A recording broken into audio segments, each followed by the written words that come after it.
Thank you all for coming. I am here because of my new book, Where Will Your Next Steps Take You? I had been a counselor for over 35 years, helping people in disadvantaged situations, trying to get ahead. I grew up in a very disadvantaged situation myself, Chelsea, Mass. Very poor, walked a mile each way to school, had no advantages whatsoever. When I graduated high school, the guidance counselor told my family that I shouldn't go to school because I wasn't smart enough because I didn't speak. I was a very quiet person because there were no opportunities to go ahead. I think that's what motivated me to become a counselor and to help other people. So the book is as a result of my 35 years working in Boston, Greater Boston, in a lot of disadvantaged nonprofit organizations, working with them as a consultant. My book is written to help people overcome obstacles. Many want a better life, but not sure how. I know one man started working as a food server for McDonald's, and then at night worked in Burger King. And he was working double shifts, trying to get enough money to support his family. I said to myself, there has to be some ways to help these people to know what other opportunities there are and how to find them. So the reader will go through each chapter, starting to get to know themselves better and making choices that will drive their focus on what matches their skills and their talents and their abilities. And then they'll gain an understanding of how to make goal-oriented change. I don't expect a lot of people to do it by themselves, but there is a chapter on mentoring that can help with a lot of organizations as well. In the second part of the book, there is goal planning and an opportunity to develop a specific plan matching the skill that would fit that person. So you customize. It's not a general one-size-fits-all. It's for everybody to customize with their own skills, talents, and abilities. The person reading it will be guided through all the worksheets. It is a workbook. And there is a reason why it's a workbook. I want to make sure that it can be helped for specific opportunities, specific situations, and a lot of resources are given at the end of the book for all situations. They're all nonprofit resources, so no one has to spend a lot of money to get ahead. They're all free, and I've spoken to every one of them to make sure that what I'm saying in the book is actually true. So everyone wants to get ahead, but if you ask somebody how, they're not sure. Nobody really has a plan. They promise to change their behavior and attitude, not only about themselves, but about others too. How do you do it? We're all creatures of habit, physical, mental, and emotional. The good news is it can be done. We can't reinvent ourselves. We do this by looking at our choices, by working with others instead of isolating ourselves.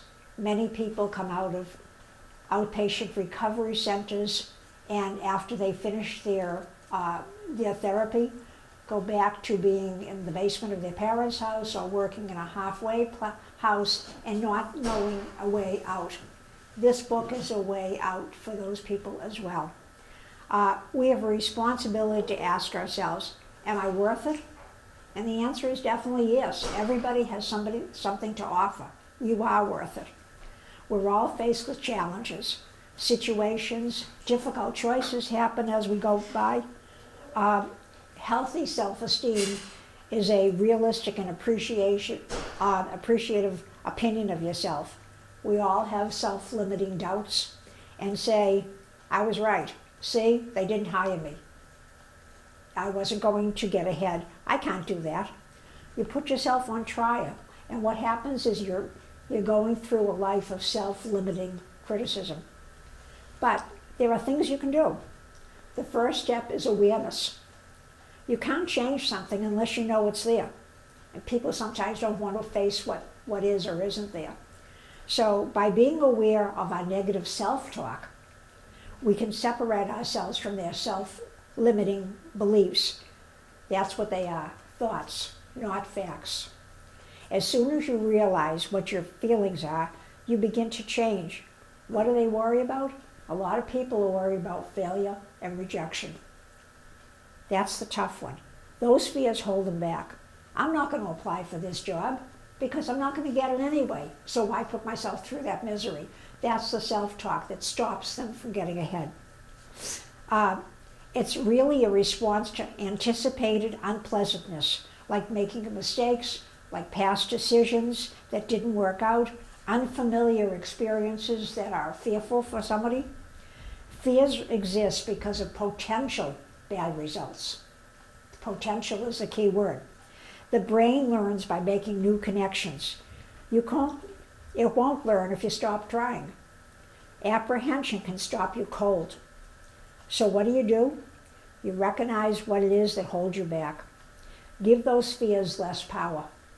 Visualize a better experience, a better situation. For example, I had a friend that moved to Cape Cod who was applying for a job, but had no idea where to go for the interview.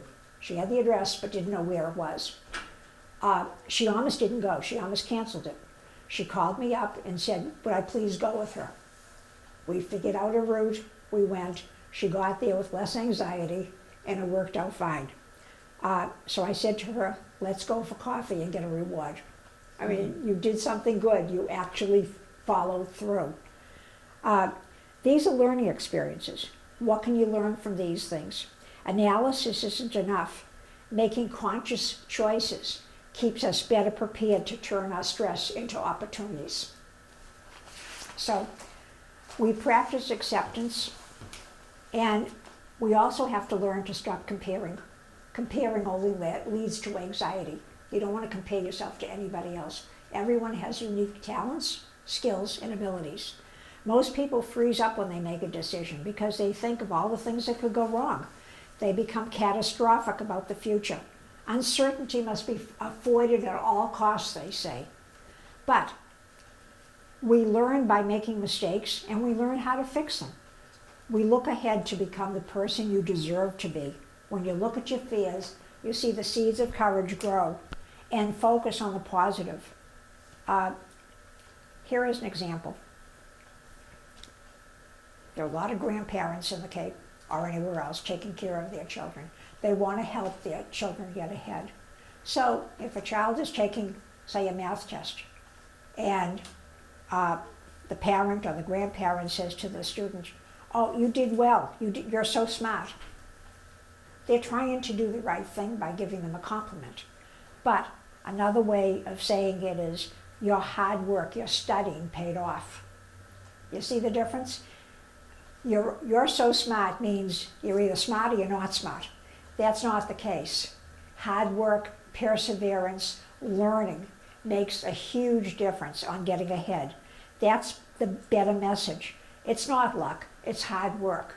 What happens when a student gets that message is they'll continue to drive themselves. They're motivating themselves because they know their efforts will give the result that they want. They do control their destiny by their effort. That's the key message. So through intentional actions, a student or an adult can move from having a fixed mindset, which means I can't change anything, I'm either smart or not, or a growth mindset, which means, yeah, I can change about how I think about things and how I do things. The shift in thinking can lead in more positive actions. We all have a story about ourselves that shaped our self-perception. We all said, oh, some of these things were learned by people who talked to us, but you also can unlearn it. Reframe your thoughts to say, I haven't learned how to do this yet, but I will. Give yourself a pat on the back and say it's okay. You can start by writing down things about yourself, positive things. That's called fluency training. The more positive statements are correlated to greater improvements. Stop comparing yourself to others, and that leads only to more negative talk. It's better to identify your unique gifts. If you can't think of something, ask a friend. A friend can help you.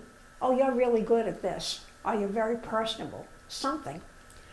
Sometimes it's easier for others to see the best in us. Forgiving yourself and others helps your self-esteem.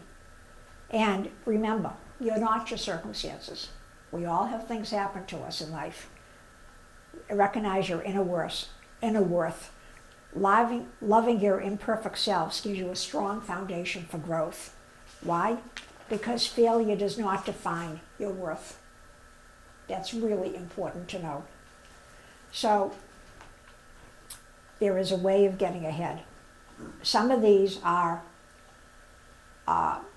examples of what you can do. One of them is organizational skills, motivational, prioritizing things. It's easy to put something on hold rather than feeling defeated. Somebody had bills to pay, was always late in paying the bills, paid an interest rate every month, couldn't keep up with his expenses. When he sat down with a counselor, realized if you pay the bills first and then reward yourself afterwards, you're saving X amount of money for that year if you add up all 12 months. So bad habits like being disorganized, not steady effort, not finishing, it's not about being smart. It's about choosing the right goals and focusing on what you can do. You must know what you need to do, and then you do your best. It isn't just enough to say, oh, do your best. You need to know what to do first, and then you do your best. It's about choosing your goals and being aware of your decisions, both short and long term. Give yourself credit for what you can do. Focus on what needs to be done first. Prioritize. The most important thing should be at the top of the list. Clear away distractions. Shut off the TV or the music or whatever you need to do. Focus and set a deadline. How long will it realistically take to do something? One student was studying for midterms, really, really scared about math. 11th grade student, true story, and had a real problem. When we broke it down into small steps and go backwards, starting 2 weeks before and doing a little bit every day, she got ahead. It worked, but she didn't know how to make the plan first. Studying the night before the test is not going to do it. Setting those small goals help build confidence. Don't beat yourself up. If you make a slip up one day, the next day is there for you to start again. Track your progress. Small victories count. Reward yourself when you reach a goal. What you are doing is making a habit, a better habit for you. And it takes 3 weeks to make a habit stick. Be persistent. Tell people what your goals are, and they'll hold you accountable. That always helps. Did you do this today? Okay. You want to make sure that you're motivated.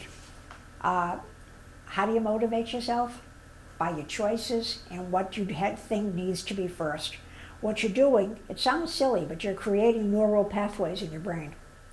That keeps you focused. Instead of reacting to the world, you're not reacting, you're acting. You are putting yourself in charge.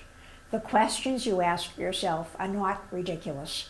You're training your brain to focus on things that are important to you. You are learning to ignore distractions and think about what you want to accomplish and how you do it. Those are making you more focused and productive, and you just created a new habit. So, how do you do this? Write it all down. Break the task down into small pieces, one at a time. Get creative. If you write it down, you'll follow it. It's better for someone to use tools that are available. And in the book, there's habits. There's a whole section on habits and how to do it and what they are. And you fill in the blank of what your habit is that you want to create and how you do it. And it gives you prompts all the way through the book. What do you do when you reach a rough patch? Things don't work out sometimes. It's easy to lose motivation. We're all human. Focus on what you can control. If you got a rejection when you apply for a job, it's okay. We don't always get everything we want at all times. Make a list of what you have to offer. Remind yourself of how it can help. Another day is another chance and a new beginning. It doesn't mean you won't have distressing thoughts. That's impossible, but you don't have to be dominated by them. They should not control your life. Practice gratitude. Gratitude is to say thank you for something. I have a little notebook that I write down something at the end of every day. It sounds silly, but when you've gone through a lot of difficult situations, it really does help. Remember, you're not your circumstances. When you become clearer of who you really are, you'll be able to make better decisions. Another choice that you have to think about is, why are you making this decision? There's things happen in life that really get people. There's a story, a true story, of a man by the name of George.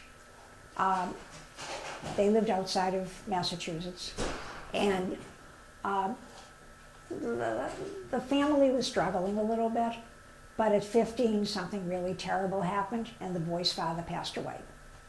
He was now the man of the house, 2 younger siblings after him. And he had a really hard time because of the death of his dad and stepping up to the plate, so to speak. He ran away. He couldn't handle it.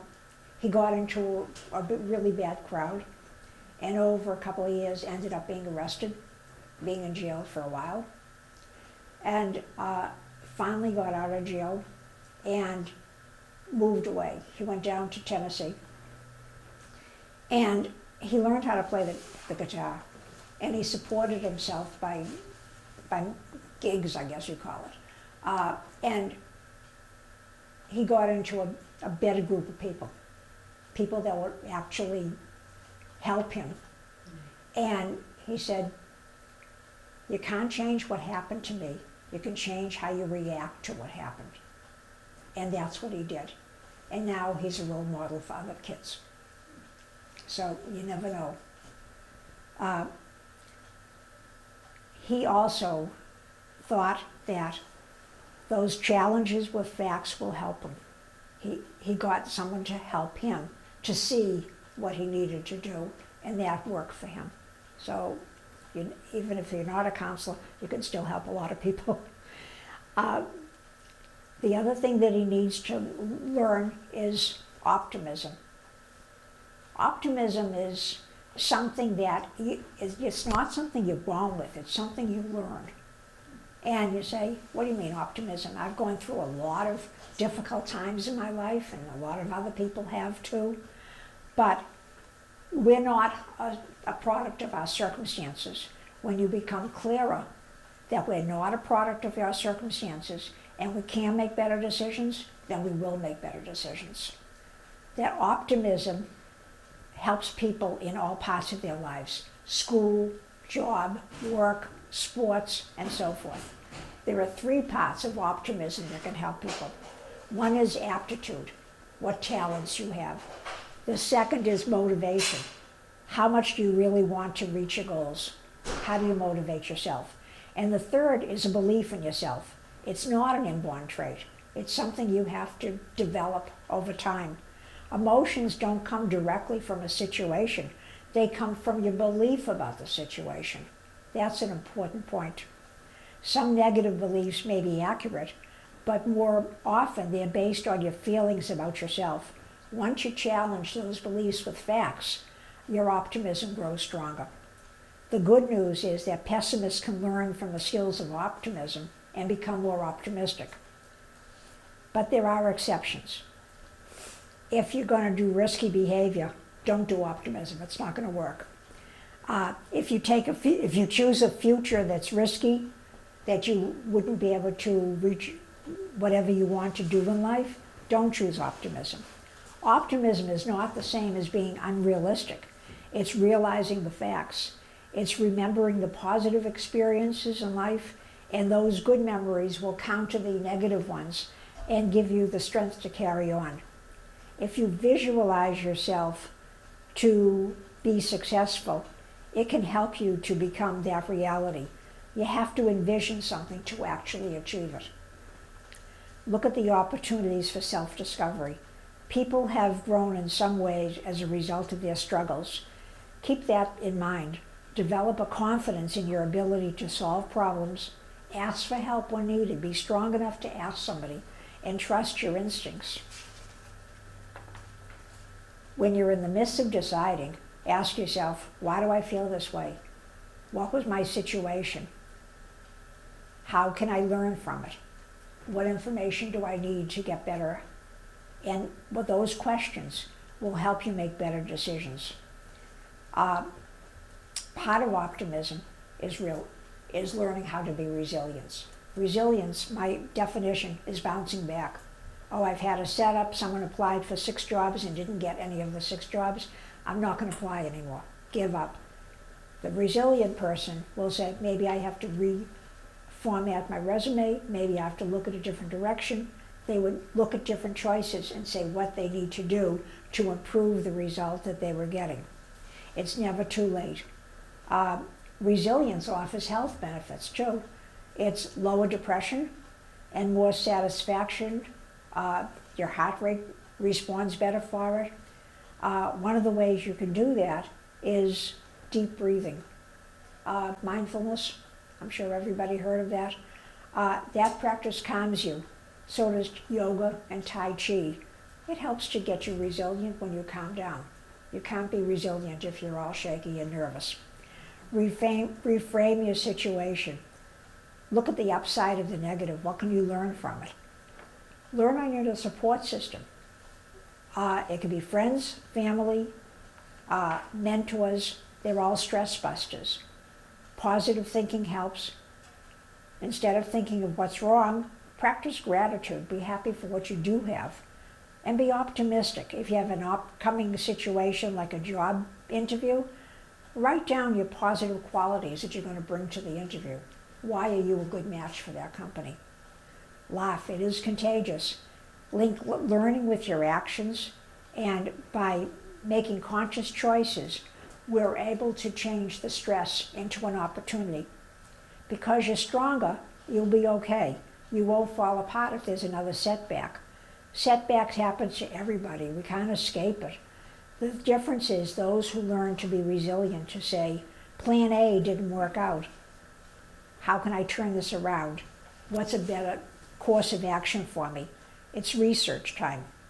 So when you're thinking of making a better decision, realize the pros and cons, what you're offering, your intuition, and what's your life's view to make it a good fit.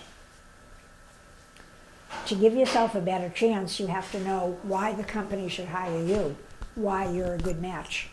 One is your talent. Those are natural abilities that you're born with.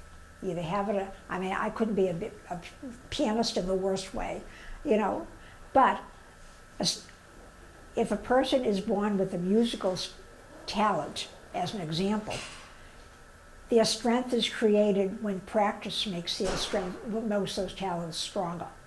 So you may have a talent, but if you don't work on it to make it stronger, it's not going to show what it can do for you. The second part is skills. Skills are learned abilities. Whether you're going to college or vocational school or whatever the person's choice are, those are learned. The third part is your personality type. This is your unique way of thinking, behaving, or reacting. It doesn't measure intelligence, it describes you. If a person is very quiet and introverted, maybe they wouldn't make a good salesperson. Go with your personality. Let it work for you. There are tools to make your choices easier. The book is divided into a workbook chapter, has each question that will help you go to the next section, and it tells you what to do. Your answers guide you. There is no right answers or not wrong answers in the book. They are your answers. And they go from step A, B, C, D. And it really is a terrific guide for finding your strengths, for finding your talents, to matching your personality to different vocational choices. You also have to look at your interests. What gets you excited? There are things that make me really interested. When I go to the library, I always go to certain sections because that's my interest. Personal values. What's important to you now? What are your work values? Do you want to work in a fast-paced team? Do you want to work alone? All those questions are to be considered. What can you do now? It takes repetition, good intentions, motivation, research, and time. Believe me, it does work out, but you need to put the time and effort into it. We all need some guidance and direction. The book will help prepare you and plan you step by step for new opportunities. Once you say, I deserve more, I'm worth more, you will embrace change and give yourself the chance to use these talents and become a stronger you. I just have a question. What prompted you to write the book? My experience in life. I have degrees in psychology and counseling. And my first job was with WIC, Women, Infants, and Children, in Gloucester, Mass. And I saw these mothers struggling. And I went from there to be a counselor and working with disadvantaged people. Eventually, I saw that they needed more than just counseling. They didn't know where to go afterwards. So I became a consultant for Massachusetts government for the Welfare to Work program.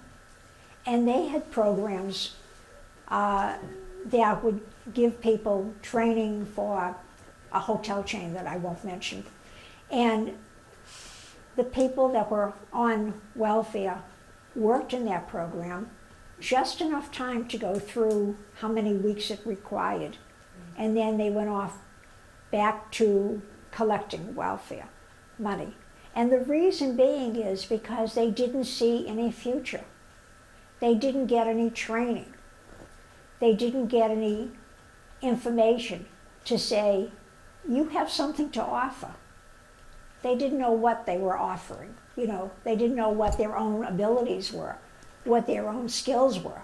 And I felt that was really, really important to get somebody up and off their feet. So I decided to go into career counseling because it can change someone's life. So that's what I did. And I connected with, down the Cape it's called Mass Hire, but in Boston it's Career One Step. And I worked with 5 of the different locations and went to do workshops for them. I also worked with Hanscom Air Force Base. I was a consultant, I was self-employed. And I worked with the Air Force that was transitioning out of the service into civilian life, changing their resume to civilian language, so to speak, because employers, personnel managers, human resources managers didn't know what they were saying when they saw their resume. So I did that for 2 years. They gave me a pin thanking me for my service at Hanscom Air Force Base. And that's what I did. I sought out different people that needed help and worked with them. There were other opportunities where the Department of Massachusetts Revenue had to have 150 people to input data for the taxation. And these people had to be trained. They had to have certain skill sets. So we connected with some training companies that could train for their specific skills that could do it. And then recruited them by working with recruiting companies to put them together. As a result, 150 people were hired for the taxation. But the good news is they were good because they were trained and they had the skill sets because of the testing. So they stayed on and they had jobs. Another thing I did was getting focus groups together. That was unheard of. This was in the 90s. not to give my age away. But what happened is certain companies that were in manufacturing had trouble getting people with the skill sets to do their jobs. So I put together a focus group with the manufacturing people, the recruiters, and training people to find out what skills were needed, how to measure those skills so the people would be successful. You didn't want the candidate to start and then leave in a week or two because they were frustrated or couldn't do the job. They all three had to intertwine together. And it worked. They said they never had a focus group before. But I said, you got to get these people talking to each other. Otherwise, you're not going to get a success. So that's what I did. I became creative, and I wanted to make sure that it's done. I did that for over 35 years. Then I moved to the Cape and had back surgery. And during my back surgery, I was thinking, what else can I do? I'm not in Boston anymore. My contacts are there. I'm not going back to Boston. I like the Cape. So I decided to put my thoughts on paper. And he bought me 6 notebooks from the dollar store. And I sat down and I wrote my book. And then I showed it to a couple of friends of mine that are psychologists. And I said, give me your honest opinion. What do you think of this? It's a different book. There is no other book like it that compares the social emotional side with the job search side. They need to fit together. So they read it and they said, it's a good book, but you got the wrong direction. And I was devastated. What do you mean? I spent a long time writing this. And they said, no, it's wrong. The reason it's wrong is because I was writing it for the social worker, for the counselor, for the input training person. You don't need it. You need to write it for the individual that's going to be using it. So that's what I did. I went back, and it took me over 6 months because it was a lot of work. I went back and I wrote it, and then I decided, well, okay, I wrote the book, but then they need more information. Where are they going to get this information for training? Where are they going to get the information for education? My goal, because my experience has been with nonprofits, is to give them resources that don't cost any money. So there's training, education, even clothing for people that need it. Many organizations for job training, for career development. And I spoke to every one of them. I wanted to make sure that they were there. So I have several resources. One is a keyword search. The other is my actual references for the book of, where my sources came from. And the third part is websites. And they can all get them at the library. I mean, they all are valid, and it tells the page that it's on and more information about each particular website. So they can have these resources to start. There is no other book like that puts the two together, and I'm hoping that it will help a lot more people. Do you have any suggestions? I mean, is there anything that's come clear in terms of skill sets that people need more than ever today when they're out looking for a job? You had to prioritize certain things that people really need to know or need to be able to do? There are a lot. It varies by geography too. Okay. Because different areas of the country have different needs for employment services. There are some common threads. Number one is you need to know what industries in your geographic area are looking, number one. What are they looking for and what skills are needed? If you don't know what skills are needed, I tell them where to find that information in the book. So it's very, very specific. And you need to know yourself and what you can do, what you feel comfortable in. Some people like to work in a laboratory, other people need to be out there with people face to face. So there are examples of resources such as the Strength Finder or other tests. They're all free. And that way you have the information of who you are, what you have to offer, then what are your strengths. And when you put them all together, a person will be able to make a clearer decision to give them a head up so they can get ahead and they can be successful at what they do choose. You know, a lot of people don't have the information they need. Yeah. You know, if someone said, well, what are you good at? Or what can you do? Or what education for your goal, what other skill sets do I need? They're not sure.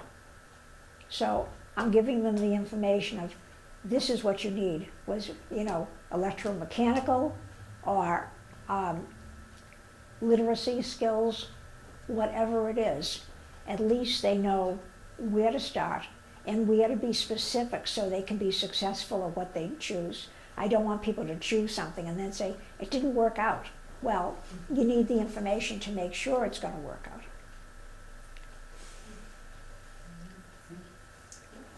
Anything else? No? I thank you for the opportunity. I really do. Thank you very, very much. Great.